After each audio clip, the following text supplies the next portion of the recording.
Assalamualaikum warahmatullahi wabarakatuh. Jumpa lagi dengan G Workshop, channel belajar berbagi belajar. Nah, kali ini mungkin bukan konten belajar lah, tapi konten berbagi pengalaman. Jadi beberapa hari kemarin saya dapat kiriman aerox dari teman seprofesi lah. Dapat kiriman aerox, kondisi datang ke sini kondisinya udah nggak bisa hidup. Nah, terus ngelihat kabelnya udah acak-acakan, dan biasalah untuk aerox biasanya pengalaman pasti mil 12. Motor ini sebenarnya sebelumnya udah pernah dandan. Nah, ngelihat daerah sepul, saya langsung menuju ke daerah sepul. Nah, daerah sepulnya udah bentuk semper-semperan seperti ini, dan yang jelas saya waktu itu pengen lihat dalam sepulnya, kondisi sepulnya. Nah, ternyata kondisi sepulnya udah kosong, udah hancur kondisi sepulnya. Yang jadi masalah ketika di magnet. Jadi sebelum pelepasan, nanti saya ambilkan magnetnya.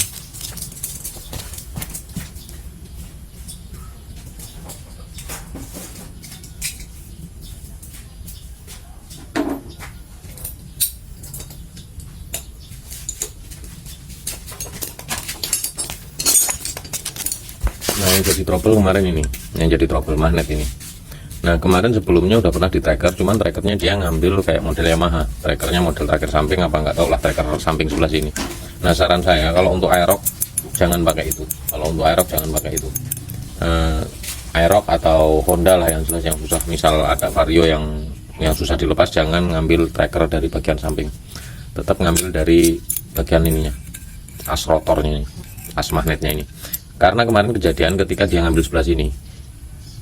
Ini platnya tipis, bagian sini plat tipis, airnya ujung-ujungnya melengkung. Jadi kayak ditarik sebelah luar, tapi dalamnya tahan super lah. Jadi airnya melengkung, dan ada bagian magnet yang sampai retak. Nah, ini, akhirnya magnet nggak bisa dipakai, terpaksa. Nah, kalau saya pribadi kemarin, karena memang nggak bisa dilepas, makanya kemarin tetap pakai tracker model kayak gini. Terus kita kasih besi. Saya kasih besi behel di sini, dilas di besi behelnya di sini, las di sini, kasih 3 titik. Jadi waktu penggerendaan kita enak, Jadi modelnya kasih besi seperti inilah. Nah, gini, kayak gini. Nah, kasih besi kayak gini. Jadi waktu kondisi kita gerenda enak, terus nggak sampai rusak rusak trackernya. Jadi kalau udah ragu, yang jelas pasang trackernya sekecil mungkin, terus habis itu kita las sebelah sini. Tapi mohon yang bagian pinggir sini dikasih lap, digulung lap yang kondisi udah lap basah lah. Oke, untuk magnet saya rasa cukup. Terus habis itu kembali ke sepul ini udah terpaksa harus ganti, makanya kemarin akhirnya beli sepul dulu. Yang jelas step by step, kalau saya pribadi step by step. Jadi saya nggak bisa kok ininya rusak, ininya kena, kalau memang belum ketahuan pemeriksaan. Dan kemarin mau melakukan pemeriksaan ECU, saya belum bisa. Jadi makanya step by step, dapat sepul, dapat magnet, kita pasang, dan terus langsung kita coba. Ternyata belum bisa starter. Nah, akhirnya saya lakukan pemeriksaan di daerah ECU.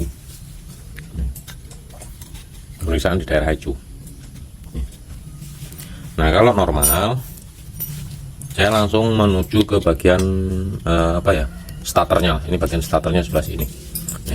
Nah, waktu kondisi normal, kontak on, terus kita coba pencet knob starter, terus magnet coba kita putar pakai tangan bisa.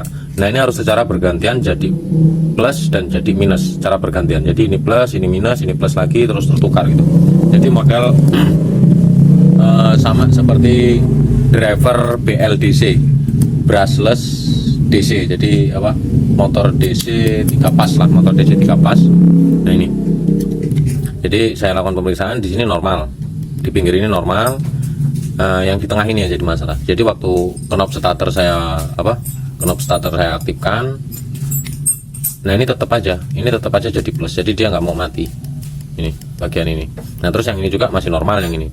Akhirnya saya konfirmasi ke pemilik, mau dicoba diservis enggak. Pemiliknya ya udah silahkan kalau mau dicoba diservis. Makanya akhirnya saya bongkar.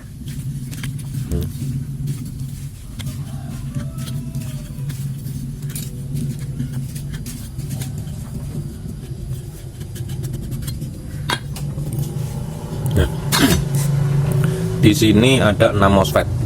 Nih, 6 MOSFET. Yang satu MOSFET untuk untuk menghubungkan ke 3 MOSFET untuk menghubungkan setiap pin ke plus, dan 3 MOSFET menghubungkan juga setiap pin ke ground. Jadi secara bergantian antara MOSFET yang atas bawah ini saling tukar gantian bekerjanya. Nah ini kemarin yang MOSFET bagian ini dia yang udah short. Untuk tahu short dan enggaknya mungkin di tutorial lebih banyak lah dan lebih sama aja gitu. Saya juga pakai multitester digital, ini udah bisa short. Terus di bagian sini jalur dioda, ini dioda F5. Nah ini yang jadi masalah kemarin nyarinya agak susah, dan saya tanya penjual katakanlah yang sering servis ECU, saya tanya ini persamaannya apa, mereka jawab nggak tahu karena memang stoknya kemarin nggak ada. Akhirnya order cari di online shop, akhirnya dapat F5. Setahu saya ini, setelah saya periksa, ini sebenarnya adalah mungkin sih ya dioda Zener 36 volt. Oke, ini dioda Zener 36 volt. Oke, dilanjut nanti ada teman kita datang. Oke, dilanjut tadi sampai dioda F5. Nah kalau dari dataset ini dioda F5 ini kemarin saya lihat kemungkinan ini dioda Zener, dan saya coba ukur pakai apa ya, saya adalah alat untuk tes backlight TV LED.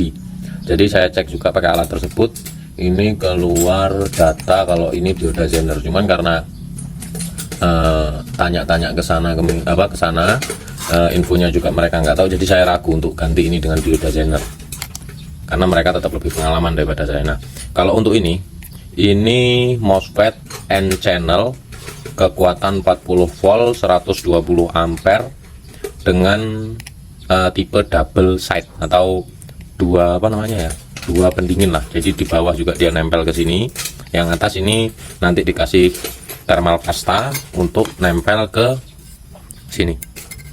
Tujuannya adalah untuk mempercepat proses pendinginan. Tapi menurut saya ini kerusakan pastinya ini efek dari spool. Jadi untuk MOSFET ini dikonsletkan pakai kabel yang segini besarnya udah positif, menurut saya pasti hancur. Nah ini. Jadi untuk teman-teman yang pengen mencoba belajar, teruslah berkarya. Karena saya pribadi untuk ECU Aerox ini baru kali ini lah. Tapi kalau untuk ECU yang lain sering pernah nyoba, karena ya untuk sekelas belajar aja lah. Nih. Mudah-mudahan ini bermanfaat. Yang jelas salam belajar, selalu berusaha. Yang jelas kayak logo TV Cakong, creating is easy life. Oke. Terima kasih.